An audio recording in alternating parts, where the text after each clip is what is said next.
Bueno, entonces, parece que alguien más llegó. Listo. Voy a tratar de no detenerme mucho mientras avanzamos. Entonces, ¿cuál es la situación de la religión y la fe del mundo? En este caso, en el mundo, a medida que la educación y los niveles de ingresos crecen, los niveles de religiosidad tienden a disminuir. No obstante, hay países que reportan altos niveles de religiosidad o de fe alrededor del globo.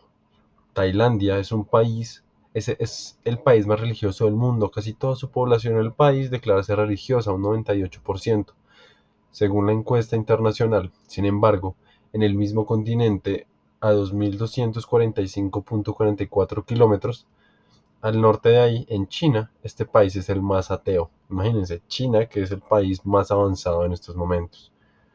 En el mundo, alrededor de 6 de cada 10 personas son religiosas, según una encuesta mundial en las casas especializadas Win y Yaipu o Yayu, o yo no sé cómo se pronuncia esto, internacional, que exploró las creencias de más de 66.000 personas en 68 países en todo el mundo. Hay más de 200, todavía falta por revisar.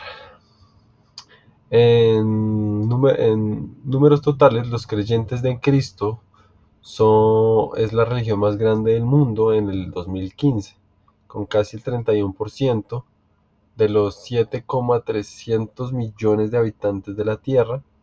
Los musulmanes ocupan el segundo lugar con 1800,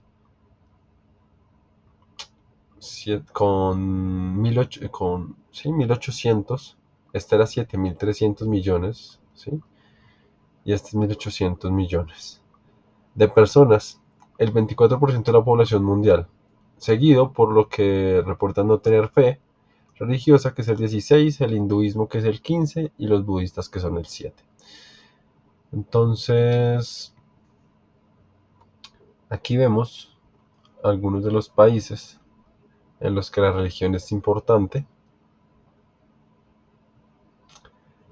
Digamos que hay una serie de datos que nos van a permitir asociar eh, el crecimiento y el decrecimiento, ¿no? El crecimiento eh, de la educación, de la ciencia y del avance, y el decrecimiento de la religión. Como en algún momento les conté, la religión, eh, muchos la critican, pero la religión tuvo nociones o tiene nociones sociales importantes hasta cierto punto. Tenemos que tener una idea de que en el mundo, eh, antes de que hubieran los derechos, antes de que existiera el derecho, los jueces, las leyes, quien permitía gobernar de alguna forma, quien permitía moverse y estar tranquilos de alguna forma en el mundo, eran las religiones, porque ellas eran las que dictaban esas reglas. Pero como sociedad nos juntábamos alrededor de esos mitos y vivíamos en paz, pero hoy en día los mitos dejaron de ser los dioses y los mitos comenzaron a ser las riquezas, comenzaron a ser el progreso, y también comenzó a ser eh, la imagen del buen vivir, del buen trabajador. Los mitos cambian. Sí, el mundo va creciendo y los mitos van cambiando alrededor de lo que no comprenden o de lo que aspiran. Entonces, cuando se aspira a una vida lujosa, el mito ya no crece en torno a la fe, sino crece en torno a la adquisición y el dinero.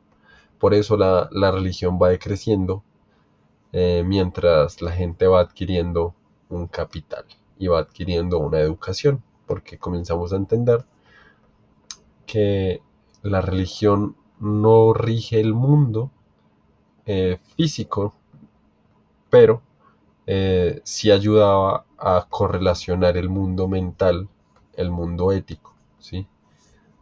Son cositas que se van dando con el paso del tiempo.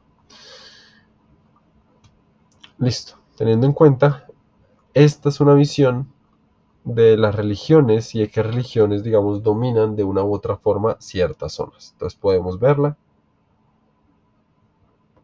darnos cuenta que, como bien se dice, en Occidente,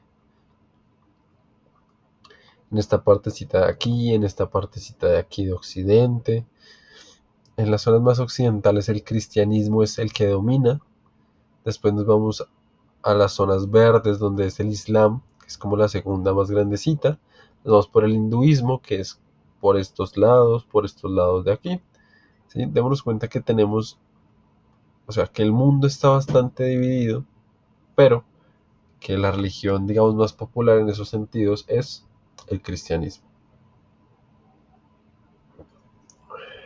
Ahora sí, después de haber visto un poquito, muy por encima, eh, este documento, vamos a centrarnos en entender qué es el diálogo interreligioso por medio de pues algunos ejemplos que vamos a tener para enunciar su importancia en el mundo religioso y contemporáneo. Por lo mismo, entonces, tenemos que entender que el diálogo interreligioso, más que un discurso ecuménico o un discurso como muy estéril, más bien es un discurso de interlocución entre líderes de diferentes religiones para encontrar la paz, ¿sí? Para concretar escenarios de paz. Eso quiere decir que entre ellos se hablan como si fueran nuestras voces, como si ellos fueran los que reproducen los deseos de los seguidores de estas religiones, con el fin de, de llevar esas ideas a las otras. ¿Listo? Entonces aquí nos están mostrando, digamos que representantes de las religiones más grandes que hay. Y pues vamos a mirar. En la actualidad, las grandes diferencias sociales a las grandes diferencias sociales se han generado un ambiente hostil donde se pone a la guerra como solución para resolver los conflictos ideológicos. Algunos de estos conflictos tienen cabida dentro de la religión dada. Bueno, eh, digamos que en resumen, como para no seguir con esto, es estas religiones eh, tienen representantes no solamente dentro de la iglesia, sino representantes dentro del ejército, dentro de la economía, dentro de la política. Y como la religión también suele ser una excusa y como la religión también suele ser una parte de la sociedad, de los acuerdos sociales, entonces se ha encontrado la guerra como uno de los primeros veedores de paz, ¿no? El si tengo enemigos los extermino, pero en los contextos hostiles donde se hace necesario el diálogo, tenemos pues diferentes formas de llegar a otros credos. A pesar de que los judíos, musulmanes y cristianos tengan el mismo origen, con el profeta Abraham, el camino religioso que tomó cada credo es muy distinto, igual que su desarrollo histórico. Repito, pues el desarrollo histórico que tienen estas religiones, que aunque nacen del mismo, no crecen, no se expanden ni se comportan de la misma forma. Eh, Son religiones muy fuertes, son religiones que deben entrar en diálogo y que de una u otra forma implican en nuestra sociedad. El diálogo entre culturas puede aplicarse como un diálogo interreligioso, que esté dentro de los términos de la cordialidad, construido desde puntos de vista en común, por ejemplo, las tres grandes religiones como parte de la vida y la obra de Abraham. Estos son puntos en común que hacen que pues, el entendimiento y la conciliación consoliden el diálogo. Idealmente suena muy bonito y en el show, en las pantallas, también se ve muy bonito, pero esto trae consecuencias económicas y consecuencias sociales tan fuertes que aún hay guerras a nivel mundial, que aún hay problemas a nivel global que crecen sobre la idea de la religión, aunque por debajo tenga otras ideas, ¿no? Ideas como petróleos, materiales necesarios para el progreso de un país, que se cubren con la tela de la religión.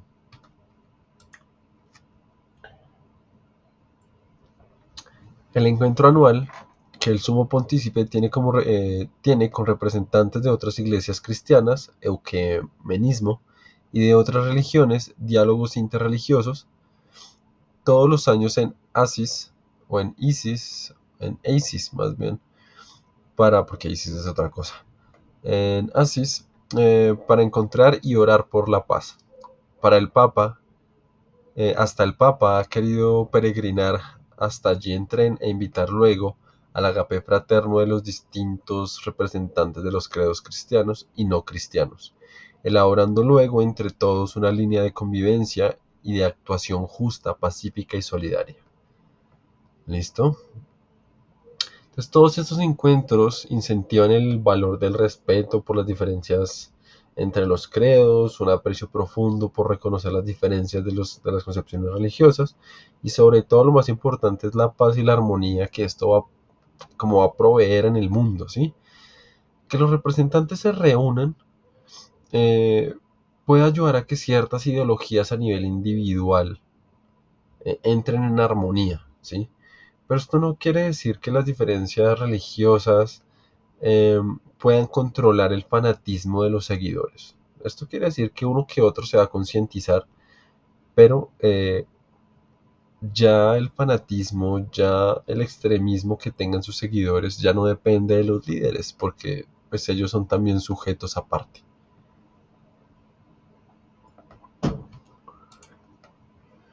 Entonces, aquí nos ponen ejemplos. Es un acierto que la Iglesia Católica promueva estos espacios de diálogo interreligioso en a cabeza del Papa Francisco I, en razón a que históricamente los máximos jerarcas, no sé, de esta iglesia han sido reaccionarios en la forma de concebir otras religiones. Les dicen que de una u otra forma ha sido una decisión sabia tomar de la mano al diferente y pues contarle cómo funcionan sus formas, creencias y administraciones. Listo, en este caso digamos que terminamos, pero queda claro entonces que aunque ellos se reúnan, lo que impulsa los conflictos entre religiones muchas veces es el fanatismo, muchas veces son ideas ocultas tras la idea de religión. Entonces, digamos que las ceremonias son eso, son ceremonias, son celebraciones que altos líderes llegan a conciliar, pero que no significa que el resto de sus fanáticos creyentes y pueblos representados por estas religiones tomen como última palabra, porque no funciona como una colmena. Somos seres humanos y muchas de estas ideas segregan de forma diferente. ¿Listo? Entonces,